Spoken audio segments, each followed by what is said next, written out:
O aumento de diagnósticos de autismo e transtorno do déficit de atenção com hiperatividade tem chamado a atenção. Especialistas alertam para os sinais na criança para evitar o sofrimento na fase adulta. A Thalita é chefe de cozinha e uma das especialidades é o famoso ovo de hotel na manteiga.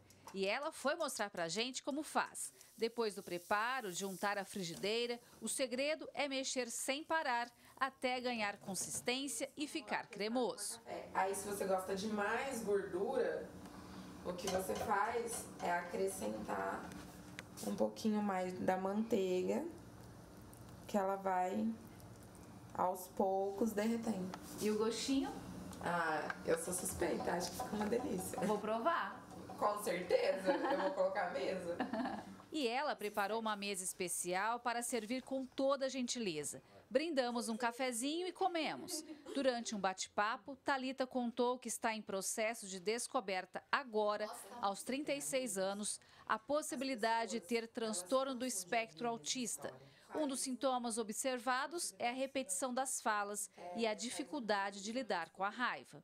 Por exemplo, existem palavras que me deram gatilho numa sala de aula, que foi, me chama de louca. Isso me gerou um gatilho.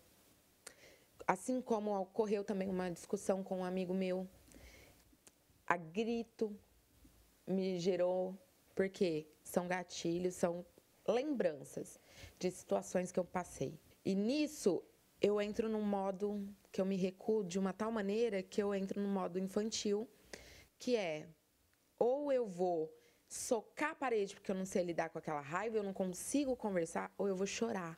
A possibilidade de ser autista não impede a chefe de cozinha de ter uma vida normal e muito agitada, por sinal. Formada em design gráfico e de interiores, é também produtora cultural, de eventos e fotógrafa. Adora eternizar momentos com a família e os amigos. Trabalha e estuda muito, vive em constante movimento. Existe um ditado africano que fala: eu posso ir sozinha e ir rápido, mas junto eu vou longe. E o meu intuito é ir longe. Então, assim, as pessoas com quem eu falei e que acreditam no meu trabalho, com certeza a gente vai junto e a gente vai longe. Segundo dados do IBGE, estima-se que há 2 milhões de autistas no Brasil, uma média de 1% da população. Para comprovar esses números, o Instituto passou a incluir perguntas sobre autismo no censo de 2020, mas eles só começaram a ser mapeados o ano passado por conta da pandemia. Digamos que nos últimos 15 anos nós tivemos um boom no desenvolvimento de materiais que são capazes de avaliar comportamentos e traços intelectuais. Esse boom ele se deve a uma dedicação da pesquisa e da ciência frente à seriedade, levar a sério, enxergar isso como um problema de fato importante para a educação e para a formação do sujeito. Hoje nós temos ferramentas que identificam os traços e os comportamentos autísticos desde a infância, graças a essa preocupação da ciência, que é uma preocupação recente, e essa preocupação ela se dá muito com base no aparecimento de pessoas com autismo e na questão do crescimento dessa demanda. A neuropsicóloga destaca ainda a importância do diagnóstico precoce. Um desenvolvimento tardio da linguagem, um interesse específico por objetos da mesma categoria, a ausência de interesse por estímulos que são típicos da criança. Então, por exemplo, a criança autista, ela não brinca com o brinquedo, ela brinca com partes do brinquedo. Ela se atenta a detalhes da interação. Ela tem um hiperfoco, uma dificuldade de interagir, uma inflexibilidade em aceitar o novo.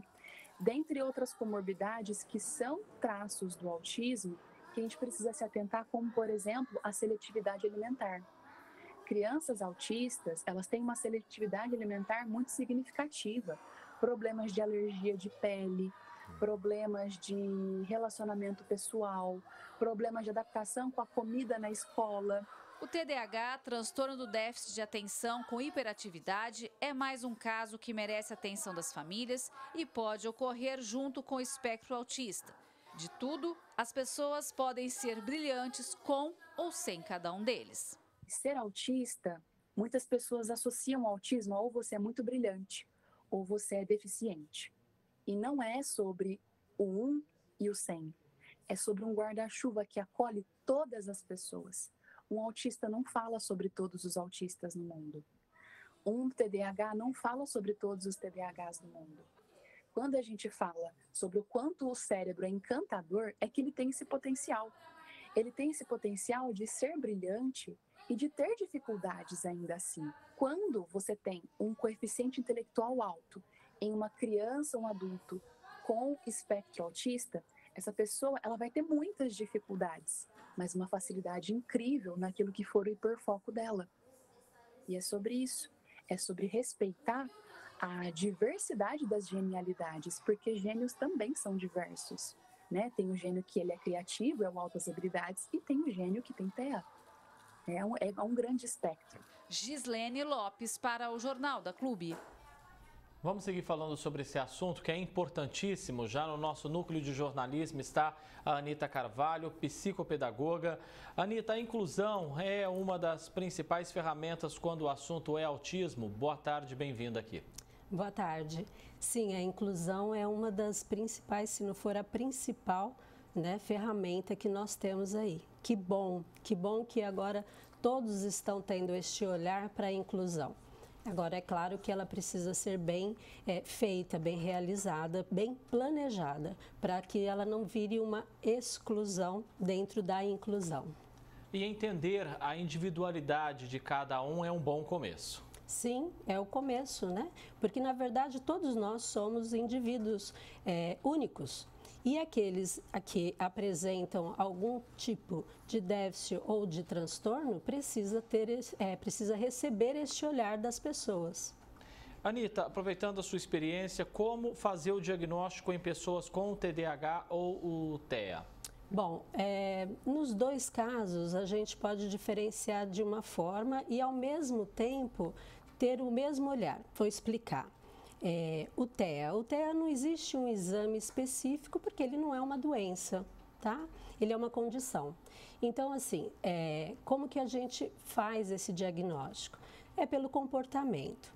Uma criança com 1 ano e 8 e meio, né? 18 meses, tá? De idade, ela já tem que estar apresentando algumas características e que a gente pode comparar no seu desenvolvimento. Então, é muito importante que os pais estejam atentos e reporte isso para o pediatra, por exemplo, porque o pediatra, nas consultas, ele vai estar avaliando se aquela criança está com o seu crescimento e o seu desenvolvimento de acordo com a idade.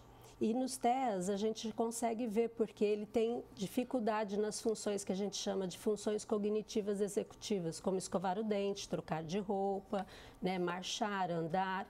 Então, ele já começa apresentando algumas dificuldades aí, então a gente precisa estar atento. O TDAH também não se difere muito disso, né, dos comportamentos. Contudo, os comportamentos do TDAH é um pouco diferente. Ele é mais impulsivo, não tem muita parada, né? O foco dele ele não consegue manter. Só que o TDAH, o neurologista é quem vai acompanhar e diagnosticar. É importante também, Anita, as escolas, os colégios estarem preparados para lidar com essas situações? Sim, o ambiente escolar, ele precisa ser um ambiente, como eu sempre digo, acolhedor e seguro. Isso para todas as crianças. Para as crianças que apresentam o TEA e o TDAH, além dessa condição de segurança para as crianças, ele precisa ter já aí algumas coisas que o diferenciam, né? Nas salas de aula, por exemplo, porque o TEA ele vai muito na aprendizagem por símbolos, então não basta apenas você ficar falando, não, você tem que ter uma fala mais direcionada para ele e além da fala você tem que ter, por exemplo, uma agenda do que ele vai fazer, né? Na lousa e todos os dias repetir aquilo que ele vai fazer, como ele vai fazer, ou seja, uma rotina, porque ele desenvolve muito tendo a rotina, porque ele é extremamente organizado. Psicopedagoga Anita Carvalho, agradeço muitíssimo a sua presença, a sua ajuda, não é, com toda a sua didática, explicando esse assunto aqui. Um abraço, bom fim de semana para você. Obrigada, boa tarde.